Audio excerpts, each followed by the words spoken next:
Hey YouTubers, I don't know how you feel when you're on YouTube and you find something that you really like that you haven't encountered before. For me it's like, wow, YouTube gold. And that's the way I felt a week or two ago when I discovered Jonesy's Jukebox, which has been a thing for a long time. I mean, Sex Pistols fan like me, where have I been? But anyway, I saw a couple of Jonesy's Jukebox, which really kind of rocked my world in a way. The one I want to talk about tonight is the interview that Jonesy did with Alice Cooper. Um, oh, oh, it's quite a few years now since Alice Cooper started saying that he was a Christian, or that you'd read, oh yeah, Alice Cooper's a Christian now. And after seeing him on Jonesy's Jukebox, I'm not convinced. I'm not convinced, Vince. Wow, wow, wow. The things he was saying on that interview.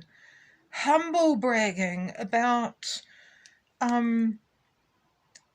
like having a concert, was it at the Hammersmith Odeon? I'm not sure, somewhere in London, and going out on the street the next day or soon after that and seeing all these kind of Alice Cooper imitators, like Punk Undertaker kind of look, I guess. And yeah, humble bragging about that being the start of the goth movement.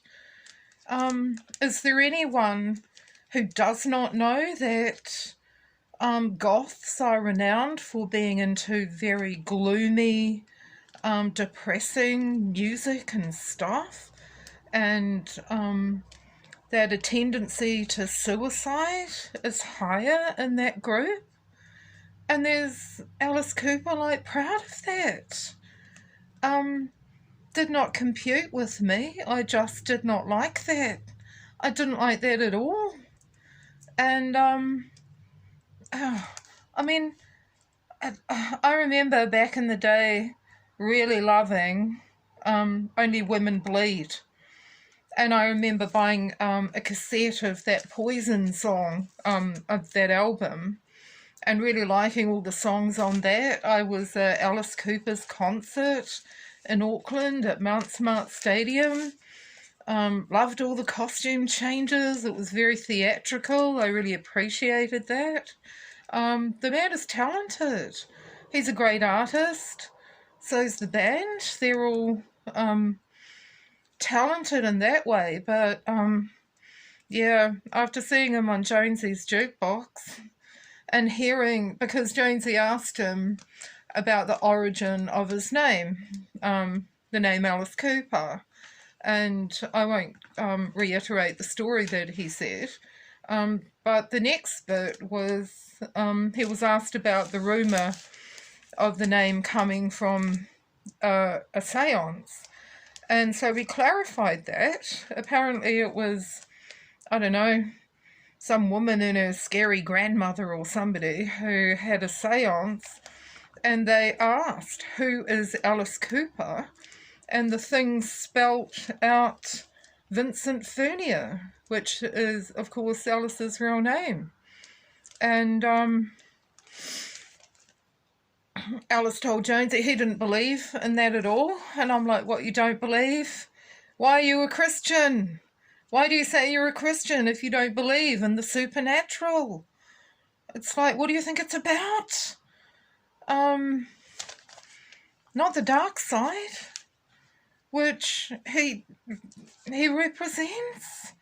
I've never read anything, and I read his autobiography where he goes on about golf a lot, and he's never renounced anything. He's never said, yeah, as a Christian now, I really regret that. I don't know. Was it his first album? I mean, look at this thing. I mean, we all know what the snake represents, you know? I mean, it's hard for me handling this. I've got it in a plastic bag because when I used to buy albums back in the day in Dunedin, New Zealand, it doesn't have the same smell after all these years, but I didn't buy this when it first came out. I bought it second hand, and even that was $40. So, but you know, man, I'll just tell you a wee story. Getting on for a year ago, I was in my dining room, and for some random reason, I don't know why, I guess I must have been thinking about Alice Cooper or this album, $1 Billion Babies, and this voice said to me, go and get that record. So I went into the front room where my stereo is, and I took this out of the shelf, and it made me jump. It took a long time for my heart to stop kind of beating really quickly. But an unseen force went kind of ka-chunk the back corner on the right-hand side of my turntable, the cover. It was like something pushed the lid out of the bit that it was attached to, like the hinge part. And like it was right in front of me, about that far away from my face. And it made such a loud noise. And wow, I hear a voice telling me to get this record. I go and get it, and that happens. It's not a good sign. It's not a good sign at all. And then seeing that interview on Jonesy's Jukebox, because I've been fighting to get rid of this. I even made a deal with somebody to sell it for $50 to him, but it's not like he's ever come running down the street going, oh, do you want to do that record deal? So how much does he really want it anyway? And to be honest, I would feel so guilty passing on something like this, which is clearly demonic. I mean, listen to these lyrics. Listen to them. Mary Ann. Oh no, hang on. I love the dead. These are the lyrics. I love the dead before they're cold. Their bluing flesh for me to hold. Cadaver eyes upon me see nothing. I love the dead before they rise. No farewells, no goodbyes. I never even knew your rotting face. While friends and lovers mourn your silly grave, I have other uses for you, darling. We love the dead, yeah. Necrophilia much? And what's up with this one? $1 Billion Babies. This is the title track. $1 Billion baby, rubber little lady, slicker than a weasel, grimy as an alley, loves me like no other lover. $1 Billion baby, rubber little monster, baby I adore you. Man or woman living couldn't love me like you, baby. We go dancing nightly in the attic while the moon is rising in the sky. If I'm too rough, tell me. I'm so scared your little head would come off in my hands. You know, it's making me feel sick reading these. I keep seeing in my mind that photo of that guy from the Lost Prophets. Is that what they're called? Anyway, I got you in the dime store. No other little girl could ever hold you any tighter than me, baby. $1 Billion baby, reckless like a gambler, $1 million maybe, foaming like a dog that's been infected by the rabies. We go dancing nightly in the attic while the moon is rising in the sky. If I'm too rough, tell me. I'm so scared your little head will come off in my hands. $1 million baby, $1 billion baby, $1 trillion baby, $1 zillion baby. And now I'm thinking about Cleo Smith's abductor with his Bratz dolls. And of course it's all about the dollars, isn't it? Look at that. And look at this. Look at this. I mean, have a look. Does that baby look happy to you? Did you see that right? I had it in the way of my face. But look at that. I mean, he wasn't renouncing any of this stuff on Jonesy's jukebox. And he calls himself a Christian. I've read elsewhere. Apparently he prays every day. To what God? You know, as you can see, this album, it has all the insects still. I mean, have a look at those guys. Don't they look like they know? They know. They just think you're a sucker. You think it's just for image. Wow. And look at the lovely, you know, the dollar thing with the, what are they, fake diamond things? And around, I mean, just the, does it make you sick too? It makes me feel sick. And look, the $1 billion note, because it's all about the dollars. It's all about the dollars. And they don't care. They don't care what they have to do to get it. And I suppose there's a lot of money in child pornography and whatever. But yeah, don't be fooled, people. Do not be fooled.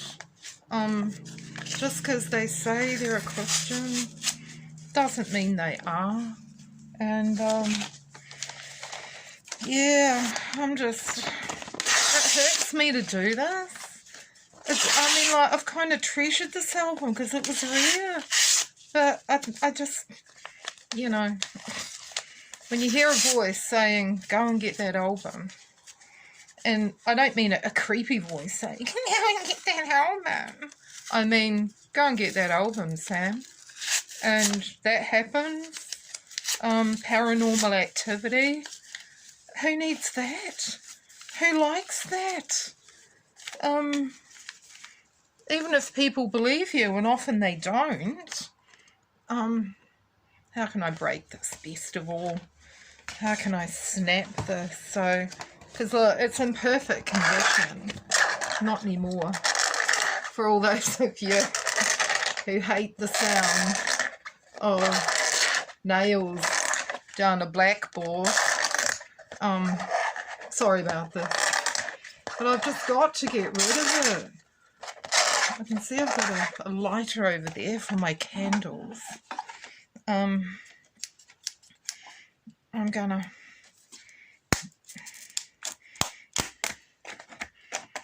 Yeah, there's a bit of it. I'll put it in the cover and I'll snap it. Because, yeah, that's really all it's worth. And sorry, Jace, if you really did want that album, but I couldn't do it to you, mate. You don't need the likes of this in your home. And I can't quite break this one. It's tough. There we go. There we go. So the record is in bits, and I'm going to put it in this bag along with these and every other little bit that I'll pick up off the floor once I've finished. You know, yeah, these people, a bit like Madonna, they don't mind what they put out there. to lead your kids astray, my kids astray, our kids astray. They wouldn't let their own kids watch it, or fired, or not in a million years, because they know what they're doing. And yeah, it hurts me to do this. What a waste of time. You know, yeah, school's out probably because you've been murdered, sweetheart, so you did, and you couldn't go back to school if you wanted to. I mean, that's the implication. It just, it hurts doing this. It hurts doing this. I'm mad at myself. I'm mad at myself. I'm mad at myself. But I feel better now. I feel much better that this is gone. Because, yeah, after that day, when things happen in front of you that are loud and that defy the laws of physics in the middle of the day, right in front of you, you know, it just literally inches away from your face, it's not fun. But I'm kind of having fun ripping up this record. So, yeah. Bye-bye, Alice. Not your fan anymore. And, yeah. mAlice don't live here anymore. This is going in the rubbish. And good riddance. And you do what you want out there. But that's what I've done. I've got my bag of $1 billion baby bits and it's going in the rubbish tonight. So lots of love out there for you and what you're going through, trying to declutter your home and get rid of all these demons, close those open doors. Good luck with that, people. But as you can see, I've made some progress tonight, and yeah, you can think of it as that or not, depending on whether you're still into the music I used to like and be into. I totally get that. But yeah. Amen. I feel good now. I hope you do too. Bye.